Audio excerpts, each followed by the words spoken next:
Hi, I'm Ashley from nerDigital. In this video, we are going to show you how to create a welcome message for Facebook Messenger in nerDigital Chatbot marketing. The welcome message is the first message that your users will receive when they click the Get Started button. To start, click on Flows on the panel on the left side of your dashboard.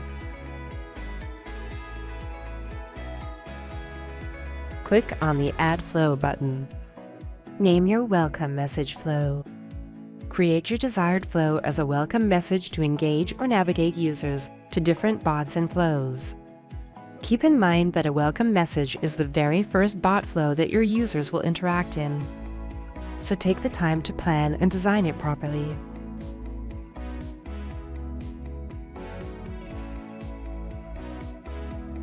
Once your welcome message is ready, it is time to publish it. Then go back to your dashboard, go to Settings. Under the General section, choose the flow you've just created as your welcome message. As you remember, we called it a welcome message.